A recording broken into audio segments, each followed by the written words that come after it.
The Hook, the Oil Age, an illusion of stability. For most people alive today, the oil economy feels as natural as gravity.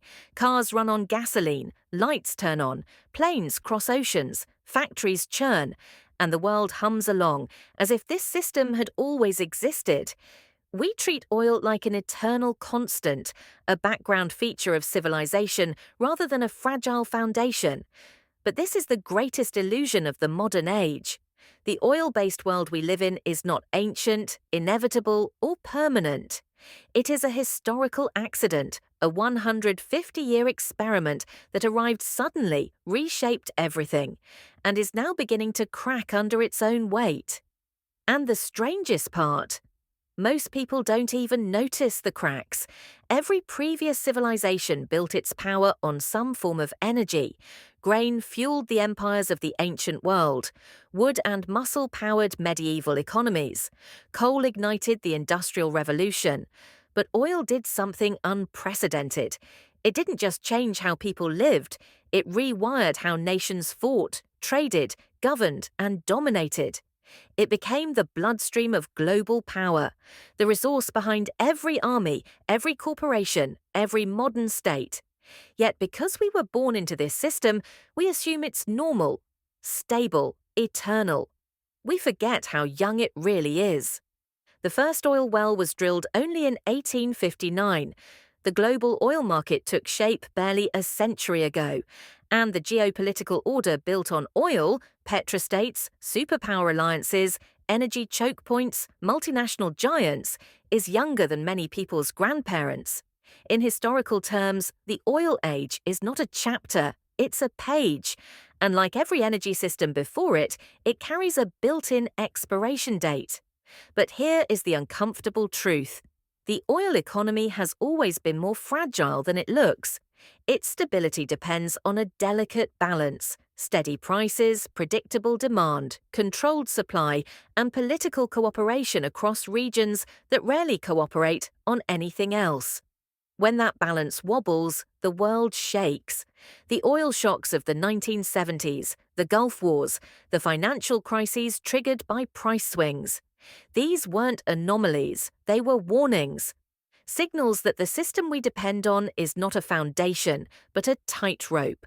And today, that tightrope is fraying.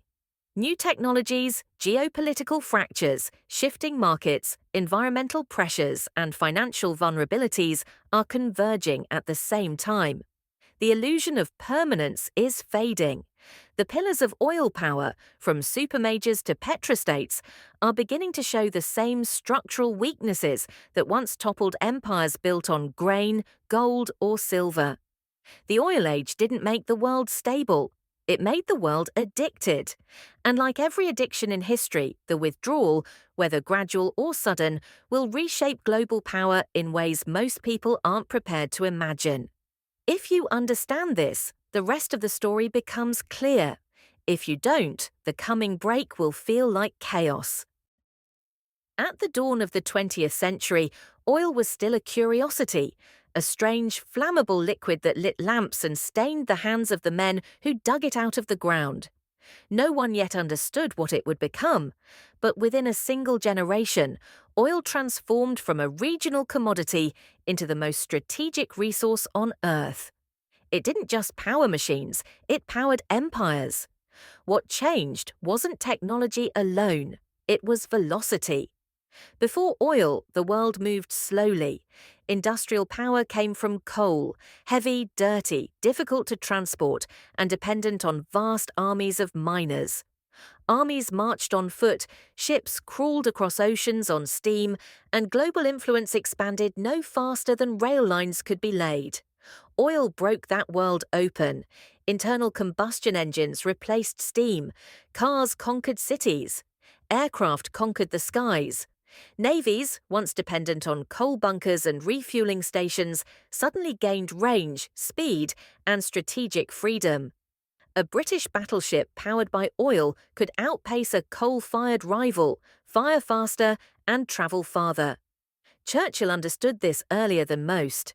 When he pushed the Royal Navy to switch from coal to oil, he wasn't making a technical adjustment. He was making a geopolitical bet. The future of global power would belong to whoever controlled the flow of oil. He was right. In World War I, oil-powered tanks, planes, trucks, and fleets. In World War II, it became the deciding factor. Germany's campaigns repeatedly stalled not for lack of men or weapons, but for lack of fuel. Japan's attack on Pearl Harbor was not an act of madness, but a desperate gamble to secure access to oil after the United States cut off supply. Armies fought battles over oil fields. Nations lived and died by pipelines and tankers. Energy was no longer just a resource, it was a weapon, and the battlefield was the global map. As the century unfolded, oil became the new currency of power. For Spain, it had been silver from the New World. For Rome, grain from its provinces. For Britain, coal from its mines. But oil dwarfed them all because it didn't just enrich economies, it determined who could industrialize, who could wage war, who could build cities, and who could project influence beyond their borders. The United States emerged as the first oil superpower, built on vast domestic reserves that fueled its industries and its rise as a global hegemon. The Middle East, long considered peripheral to great power politics, became the gravitational center of the world economy. A new map of influence was drawn, not by culture or ideology, but by geology. And once nations realized that energy could dictate destiny, oil became something even more potent: leverage. The ability to pump, transport, refine, or withhold oil turned states into kingmakers. Pipelines became political arguments in steel form. Companies like Standard Oil, Royal Dutch Shell, and BP operated like empires without borders. And the global economy evolved into a machine whose heartbeat was measured in barrels per day. The oil age did not simply begin, it detonated. And from that moment forward, every conflict, every alliance, every boom, and every crisis would carry the same shadow: the relentless logic of energy as power. If this changed how you see the 20th century, wait until you see what came next. When oil stopped being a weapon of war and became a weapon of economics. By the mid-20th century, oil had stopped being merely a commodity and had become the skeleton on which superstates constructed their power. Nations that understood its strategic potential didn't just seize fields, they engineered global influence. The lesson was clear. Empires no longer needed to expand endlessly across land to dominate the world. They only needed to control the flow of energy. The United States, with its vast reserves in Texas, Oklahoma, and California, exemplified this new model. It didn't just produce oil, it built an entire economy and military around it. Industrial growth, automobile culture, and air power were all impossible without the steady hum of oil in the background. By the time World War II erupted, the US could fuel its armies, its allies, and its industry at a scale unmatched in history. Oil made the American state not just strong, it made it supercharged. Logistics, strategy, and global projection became functions of barrels per day. Across the Atlantic, Britain leveraged oil differently, but with equal ambition. The Royal Navy's transition from coal to oil wasn't merely about speed or efficiency, it was a deliberate bet on energy as leverage. By the 1920s, Britain had secured access to Middle Eastern reserves, cementing control over supply chains stretching from the Persian Gulf to the Mediterranean. Its empire didn't just span continents, it spanned pipelines and tanker routes. Oil became the invisible thread linking London to New Delhi, Cairo to Basra. Meanwhile, the USSR approached the problem from another angle. Its territorial enormity gave it both resource security and industrial challenge. Siberian fields, the Caucasus, and later the Volga-Urals region became the arteries of a centralized state that could marshal resources for both economic planning and military campaigns. The Soviet model fused state control with strategic depth. Unlike Western democracies that relied on private companies to operate globally, the USSR internalized energy as a tool of sovereignty. Control over oil wasn't just wealth, it was power over its own people and leverage in global negotiations. And then there was the Persian Gulf. A region that had once been politically peripheral suddenly became central to every calculation of power. Saudi Arabia, Kuwait, Iraq, Iran, and the Emirates were no longer distant sands on an old map. They were the vaults of modern civilization. Oil transformed these territories into geopolitical hubs whose decisions could ripple across continents. The United States and Britain, among others, learned quickly that influence here meant access, and access meant survival for industrial economies dependent on energy imports. Yet oil's influence didn't stop at nation-states. Private companies became the new Carthaginians of the modern era. Standard Oil, BP, Shell, ExxonMobil, corporations operating across borders, negotiating with governments, building supply networks and pipelines that often rivaled armies in strategic significance. These companies were not merely businesses, they were quasi-sovereigns, shaping foreign policy, mediating conflicts, and controlling trade in ways that no traditional empire had ever done. Their influence demonstrated that in the oil age, economic structures could wield power equivalent to military might. This was a profound shift. Empire was no longer defined solely by borders, population, or legions. Empire was defined by networks. Networks of pipelines, tankers, refineries, and contracts. Control over these networks allowed states and corporations alike to project power far beyond their immediate territories. It was an invisible dominion, measured not in square kilometers, but in energy flows and logistical mastery. By the 1960s, the world had entered a new paradigm. Superstates were supercharged by oil, companies acted as global actors, and the energy map had become the map of influence itself. Whoever controlled oil didn't just control trade, they controlled war, peace, and the rhythm of modern civilization. Carthage had traded grain and silver to wield power. In the 20th century, oil became the new currency of influence, and those who mastered it wrote the rules of the modern world. In this new era, oil didn't just fuel machines, it fueled states, ambitions, and empires themselves. And just like Carthage, those who failed to adapt or mismanaged this power would pay dearly. 1973, the oil shock that exposed the world's dependence. In October 1973, the world awoke to a harsh and undeniable truth. Modern civilization's heartbeat ran on oil, and someone else was holding the pacemaker.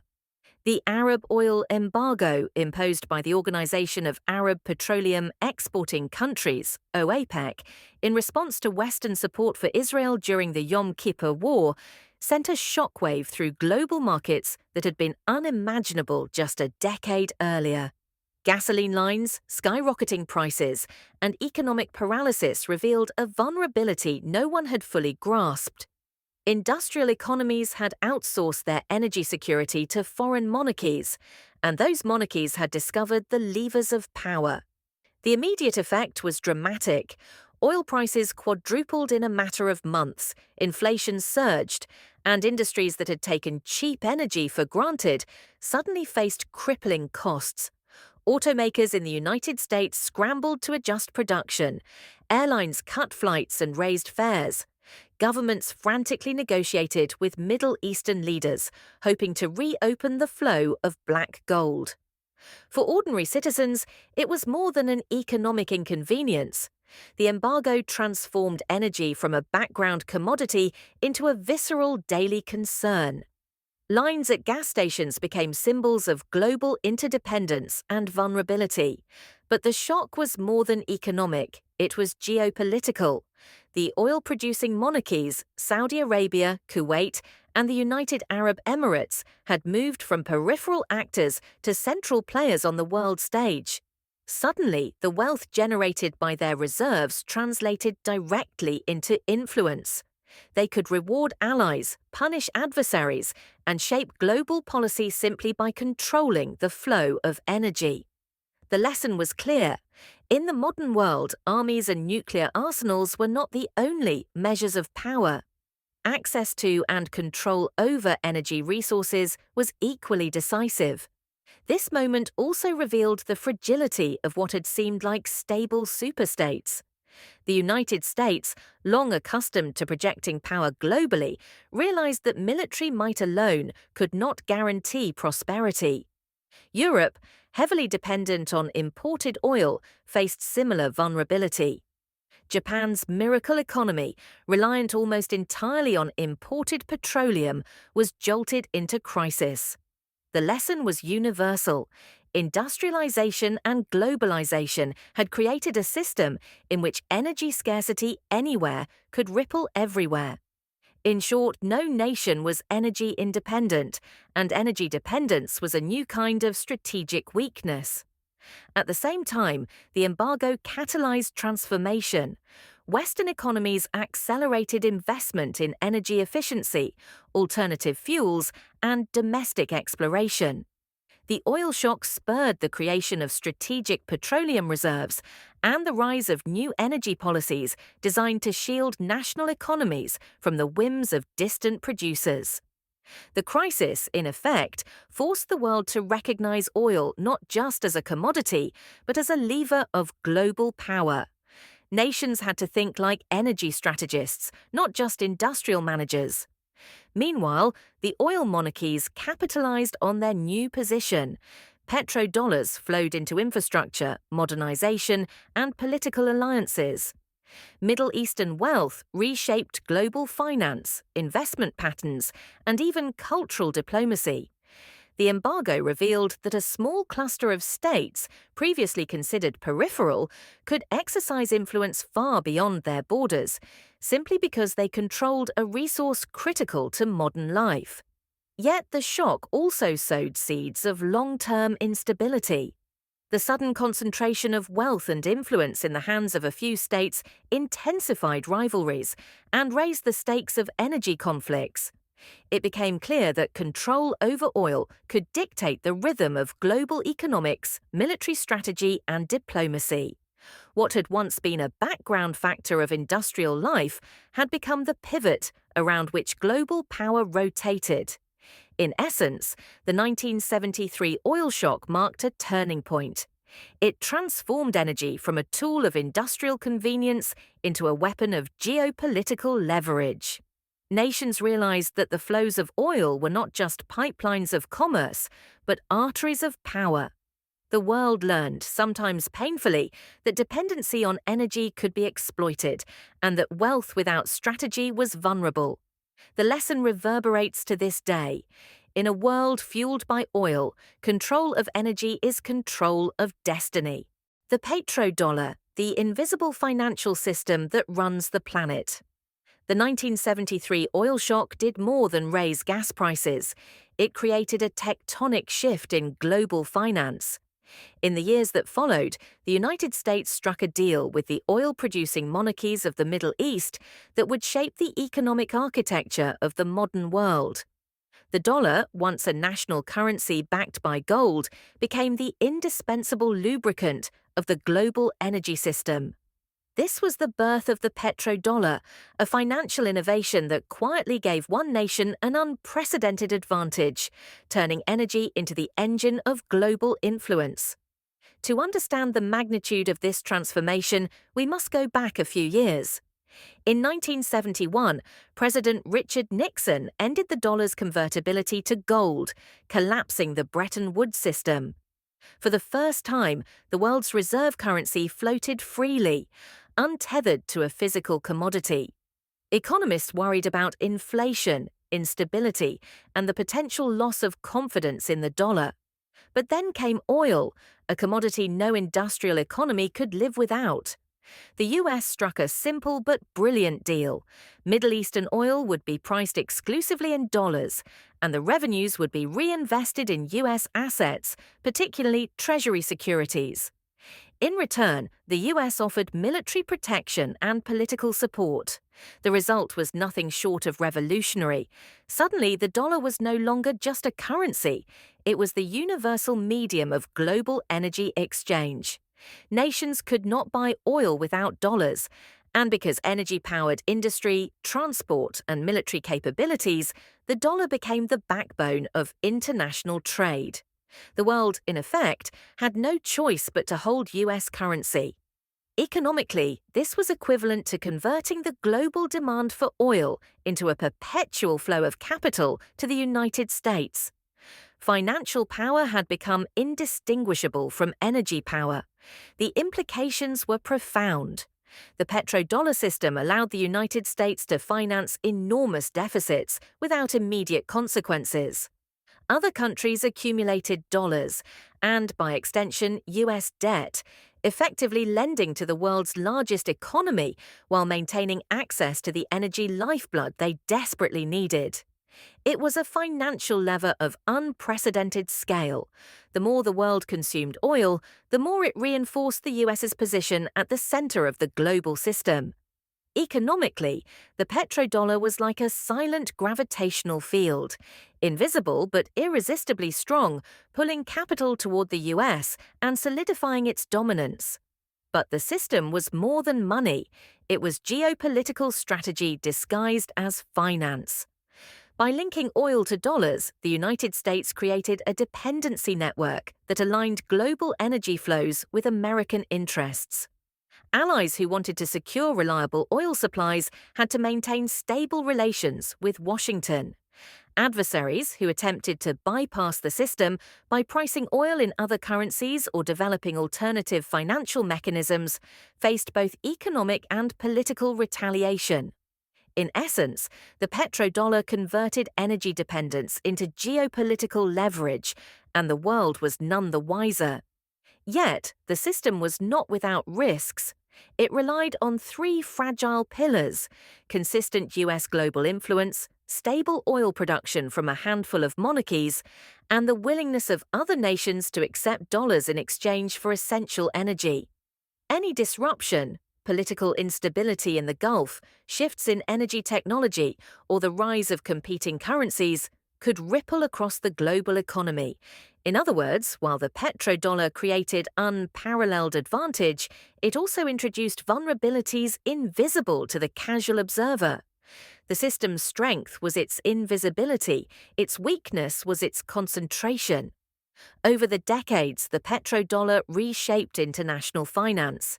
It encouraged the proliferation of dollar-denominated debt, fueled global liquidity, and allowed the US to project power without overt coercion.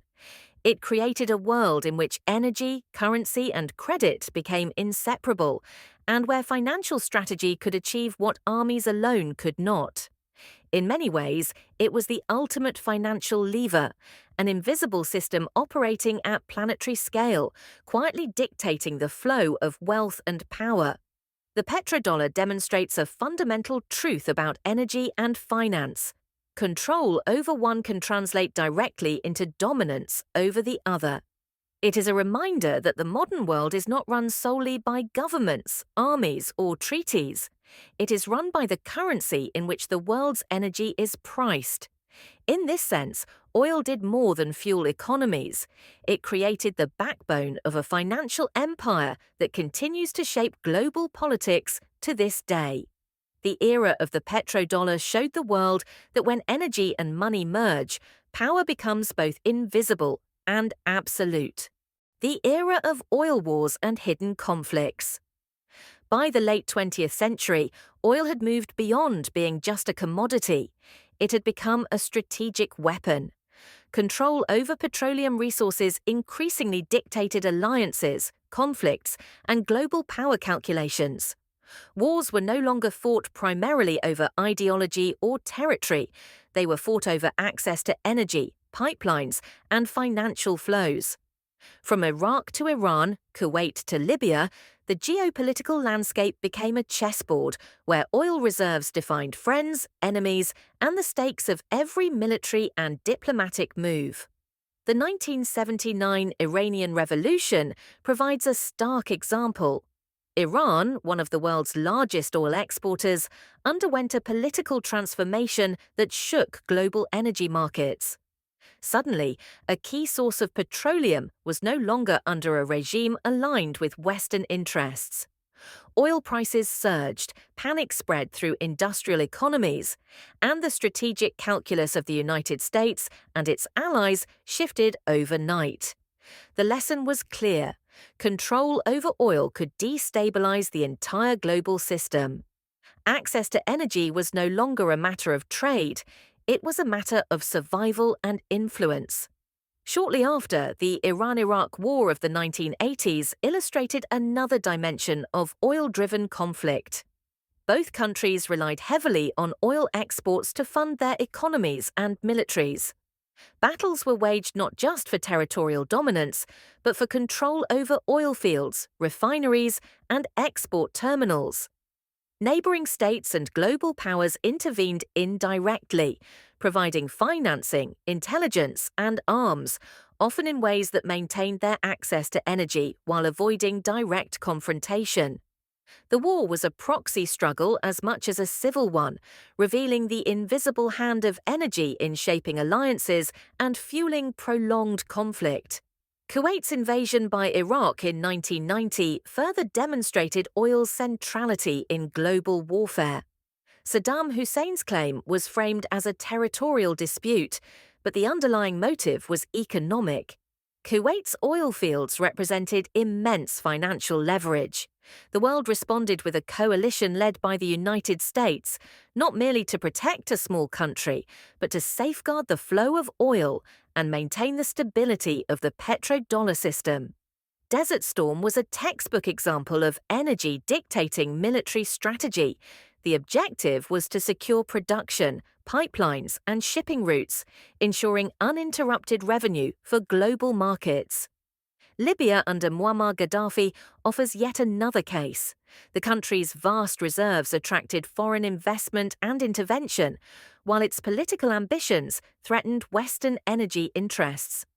Economic sanctions, covert operations, and military interventions were frequently justified in terms of human rights or regional stability. But beneath the rhetoric lay a consistent pattern. Nations that controlled oil were both potential partners and targets, depending on whether their policies aligned with global financial flows. The strategic calculus was subtle but pervasive. Military campaigns were planned with infrastructure in mind. Pipelines, ports, refineries, and tankers were as important as frontline troops. Diplomacy was inseparable from energy. Alliances shifted based on oil contracts, supply security, and the financial leverage of reserves. Nations without significant oil became dependent, borrowing dollars and aligning politically to ensure access to the global energy grid. In effect, oil had created a new currency of influence, with wars, sanctions, and treaties functioning as instruments to maintain or disrupt it. Yet these conflicts were rarely total wars. They were measured, often indirect, reflecting the balance between military ambition and economic necessity. Strikes against oil installations, covert support for rebel movements, and targeted sanctions became standard tools of modern geopolitics. Energy infrastructure was both shield and target, and nations quickly learned that the real battlefield extended far beyond the front lines, encompassing markets, financial systems, and diplomatic negotiations. Controlling oil meant controlling not just the flow of energy, but the flow of capital, influence, and global power. By the early 21st century, the pattern was unmistakable. The wars in Iraq in 2003, interventions in Libya in 2011, and tensions in the Gulf were as much about securing energy dominance as about any stated political objective. Oil dictated who could be trusted, who could be opposed, and who would survive in a hyper-connected global economy. The era of hidden conflicts, wars fought in the shadows, shaped by pipelines and reserves rather than ideology, had arrived. It was a new type of warfare, less visible than traditional battles, but far more consequential, because energy had become the lifeblood of nations, the fuel of economies, and the invisible hand guiding geopolitics.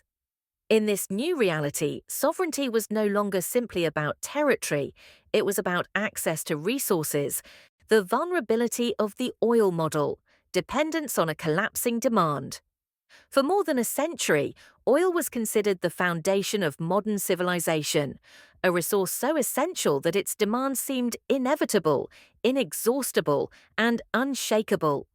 The internal combustion engine, industrialization, and global logistics all depended on petroleum.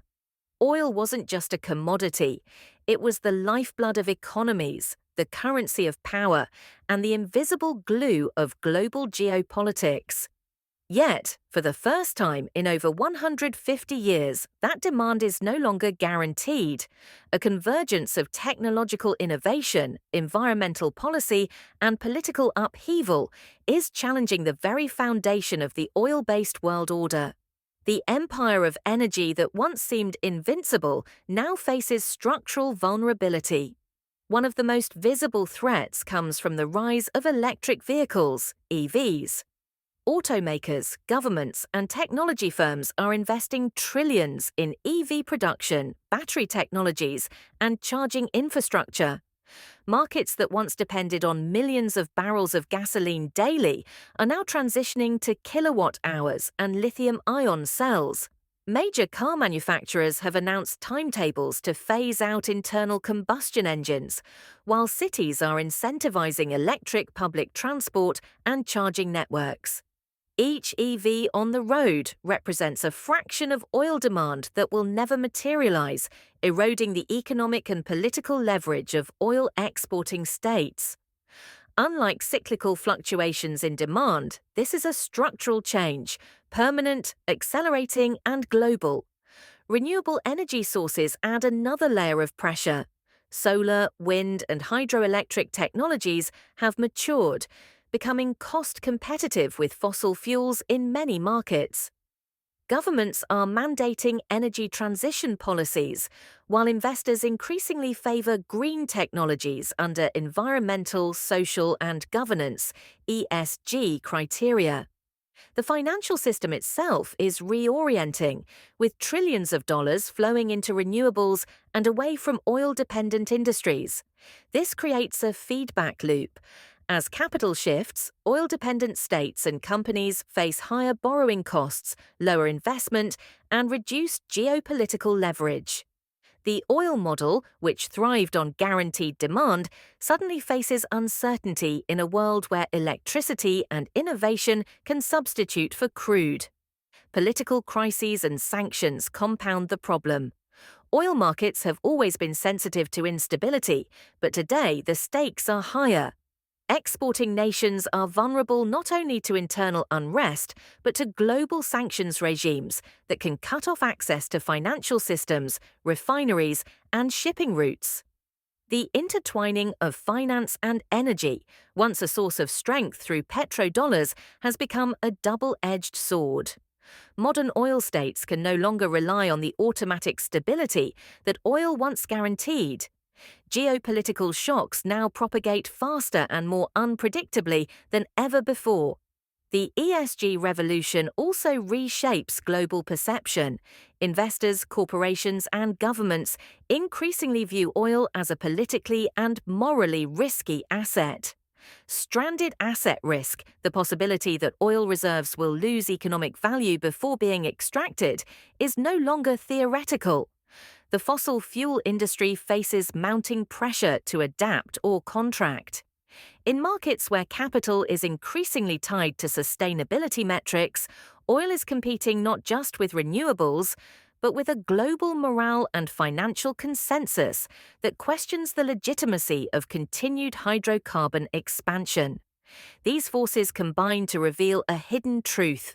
The oil model's stability has always depended on demand being infinite, predictable, and unchallenged. For 150 years, technological innovation, alternative energy sources, and environmental awareness were secondary. Now they are primary.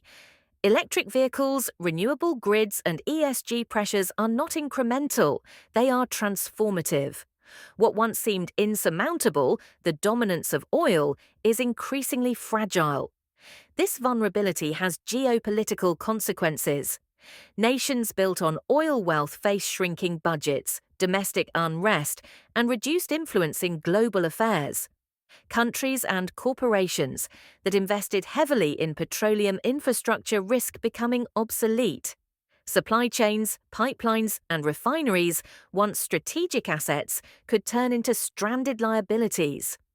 The world's reliance on oil, which once guaranteed power and stability, is being replaced by a dependence on technology, innovation, and flexible energy policy. The irony is stark. The very resource that enabled the creation of global superpowers is now a potential liability. The oil model, long perceived as eternal, is dependent on demand that can vanish with the adoption of new technology, changing regulations, or shifts in public perception. A system built on scarcity, mobility, and capital is now vulnerable to innovation, efficiency, and ethical scrutiny. For the first time in over a century, the rise of energy geopolitics, from oil to strategic leverage. Oil is more than a commodity. It is a weapon, a bargaining chip, and a lever of global influence. By the late 20th century, the world realized that control over energy resources did not simply fuel economies, it shaped the balance of power itself. Oil transformed diplomacy, war, and alliances, creating a new era in which states and corporations competed as much over pipelines and shipping lanes as over armies and borders. Energy became the currency of influence, and nations learned that whoever controlled the flow of oil could bend others to their will. The 1973 oil shock marked the first clear demonstration of this principle. When Arab oil producers imposed an embargo on the United States and its allies, the effect was immediate and staggering. Global markets froze, inflation skyrocketed, and industrial output stalled. For the first time, energy exporting nations demonstrated that they could reshape the global economy without firing a single bullet. What had previously been considered a peripheral concern, the stability of oil markets, became central to national security and economic planning. Oil was no longer just a raw material, it was leverage, power, and strategy rolled into one. This new energy paradigm reshaped international relations. The United States, the Soviet Union, and emerging oil powers in the Persian Gulf recognized that access to petroleum resources could determine the success of economies and militaries alike. Washington invested heavily in maintaining influence over key regions, establishing alliances, and securing shipping lanes. The Soviet Union, too, recognized that energy exports could fund its global ambitions and strengthen its geopolitical position. The Persian Gulf monarchies, flush with petrodollars, learned that wealth could buy influence, technology, and security, making them central players in a previously Euro-American-dominated world order. Corporations became geopolitical actors in their own right. Oil companies, once purely commercial enterprises, evolved into instruments of statecraft. They negotiated contracts that shaped foreign policy, financed infrastructure that strengthened client states, and, in many cases, dictated the pace of development in entire regions. Like the merchant cities of antiquity, these firms wielded power not through armies, but through logistics, capital, and access to critical resources. Control over refineries, pipelines, and ports was as strategically vital as control over territory. The strategic nature of energy became even clearer during conflicts in the Middle East. Wars in Iran, Iraq, and the broader Persian Gulf were rarely only about ideology or regime change. They were about controlling the lifeblood of the global economy. Pipelines, ports, and oil fields became targets and prizes, and alliances shifted in response to energy interests. Access to oil dictated the rhythm of diplomacy, the priorities of intelligence agencies, and even the scope of military interventions. Nations learned that economic leverage could achieve what conventional military might could not, influencing behavior without direct confrontation.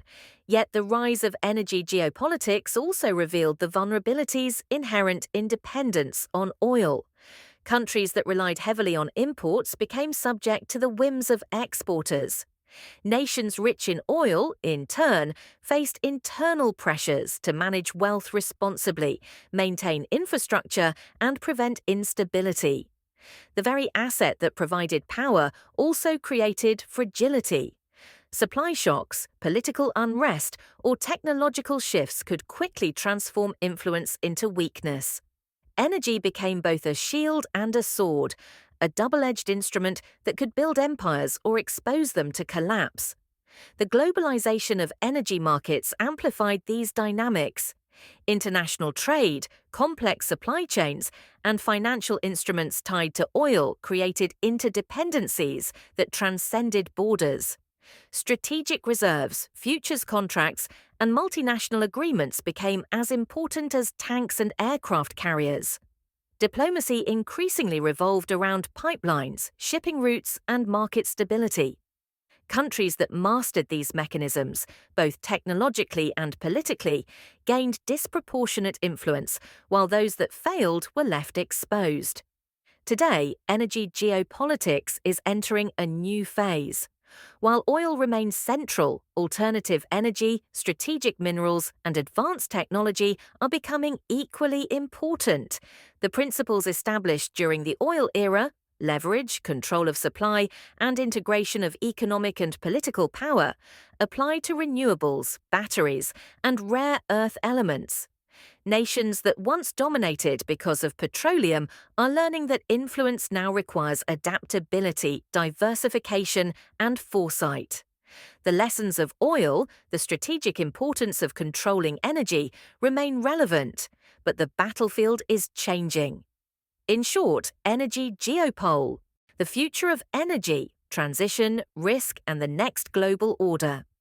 As the 21st century unfolds, the oil-dominated world is being reshaped by forces that few could have predicted even 2 decades ago. The energy landscape is no longer linear, its growth is uneven, its risk structural, and its influence geopolitical. The future of energy will not simply be about who controls oil fields or pipelines. It will be about who controls the transition, who manages innovation, and who adapts fastest to systemic shocks. One of the most profound drivers of change is the global push toward decarbonization. Nations, corporations, and investors are under pressure to reduce greenhouse gas emissions, shift to renewable energy, and embrace clean technologies. Electric vehicles, hydrogen fuel, advanced nuclear reactors, wind and solar grids, and battery storage are not incremental innovations. They are disruptive forces threatening the historical dominance of hydrocarbons. Every barrel of oil that goes unburned represents not just a lost sale, but a structural challenge to nations whose power, wealth, and security are tied to petroleum. At the same time, technological acceleration creates both opportunity and risk. Distributed energy systems, AI-optimized grids, and energy efficiency solutions reduce global dependency on centralized oil infrastructure. For the first time, a new energy paradigm allows smaller players, countries, cities, and private companies to bypass traditional energy hierarchies. The global monopoly of petrostates and oil majors is under pressure from modular, scalable, and rapidly deployable technologies. Whoever controls innovation, production, and the integration of these technologies will gain influence far beyond the traditional measures of energy geopolitics. Financial systems are evolving alongside technology. The petrodollar era, which tied global finance to oil consumption, is under scrutiny. Nations are exploring alternatives to the dollar for energy trade. Sovereign wealth funds, ESG-focused investments, and climate-aligned financial instruments are reshaping capital flows. The economic power of fossil fuels is no longer automatic. It must compete with the emergent capital flows into renewables and energy storage. This transformation challenges not just oil-producing countries, but the very institutions that have underpinned global finance for decades.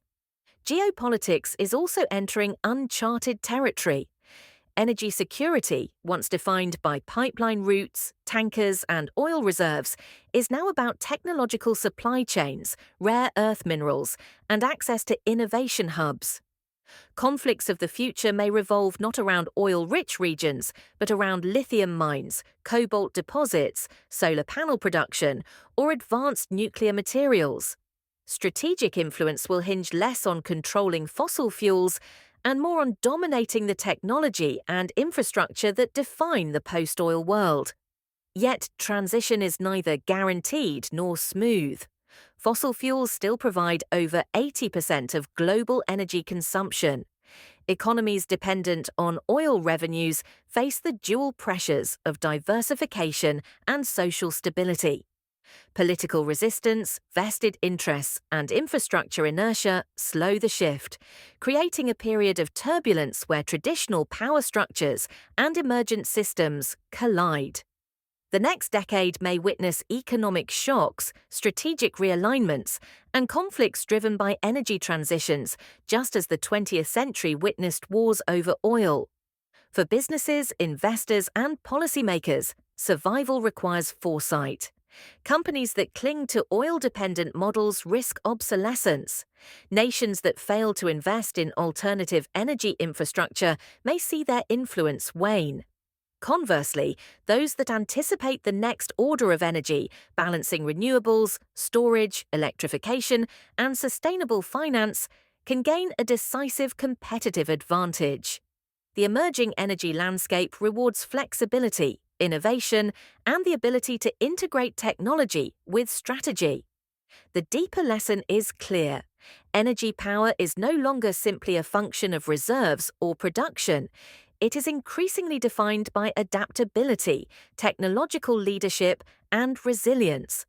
The global order of the 21st century will favor those who can navigate uncertainty, harness change, and create systems capable of sustaining economic and strategic advantage in a world where oil is no longer the ultimate currency of power.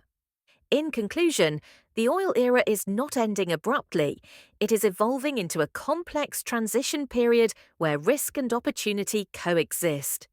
The legacy of petroleum will linger for decades, but the next global order will be defined by those who understand that energy dominance is no longer about extraction alone.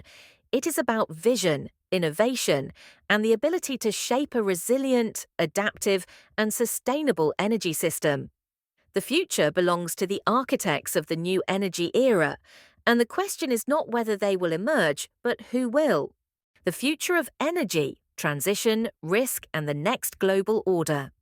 As the 21st century unfolds, the oil-dominated world is being reshaped by forces that few could have predicted even 2 decades ago. The energy landscape is no longer linear, its growth is uneven, its risk structural, and its influence geopolitical. The future of energy will not simply be about who controls oil fields or pipelines. It will be about who controls the transition, who manages innovation, and who adapts fastest to systemic shocks. One of the most profound drivers of change is the global push toward decarbonization. Nations, corporations, and investors are under pressure to reduce greenhouse gas emissions, shift to renewable energy, and embrace clean technologies.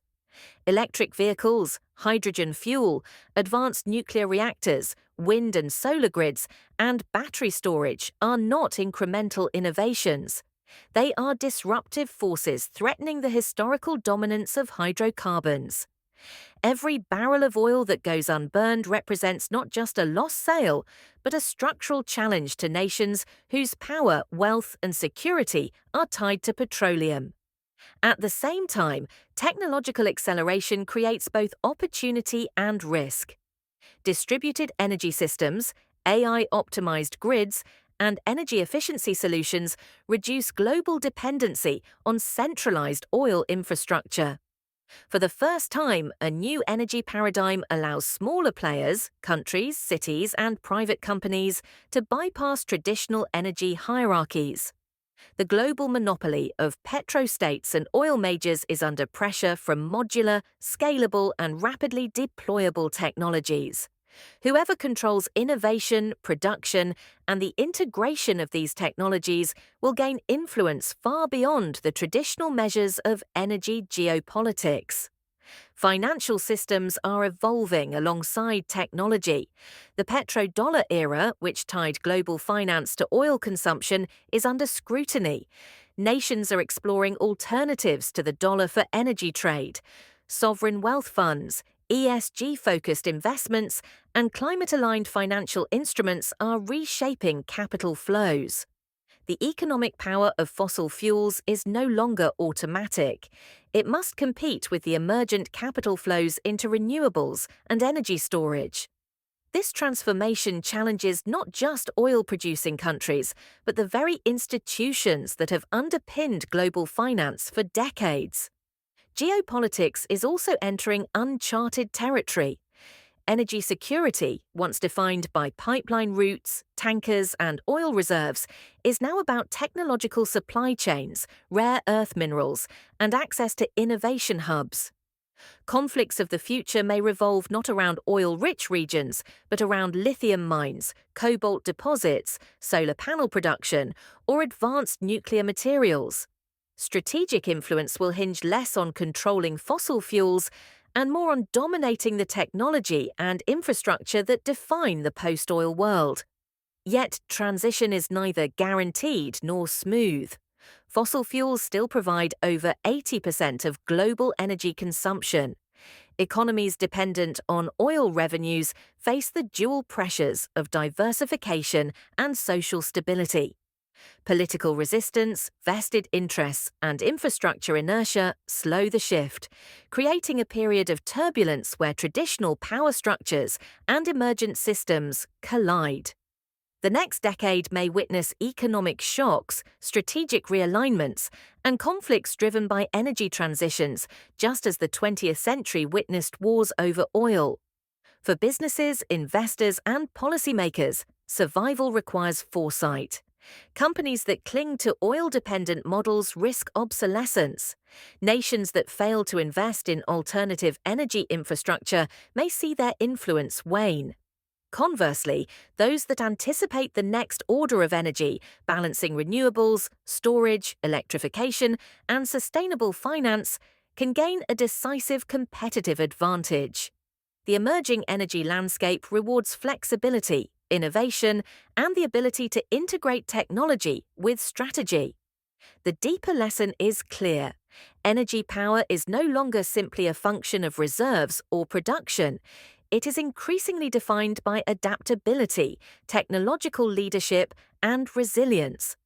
The global order of the 21st century will favor those who can navigate uncertainty, harness change, and create systems capable of sustaining economic and strategic advantage in a world where oil is no longer the ultimate currency of power. In conclusion, the oil era is not ending abruptly. It is evolving into a complex transition period where risk and opportunity coexist. The legacy of petroleum will linger for decades, but the next global order will be defined by those who understand that energy dominance is no longer about extraction alone. It is about vision, innovation, and the ability to shape a resilient, adaptive, and sustainable energy system. The future belongs to the architects of the new energy era, and the question is not whether they will emerge, but who will.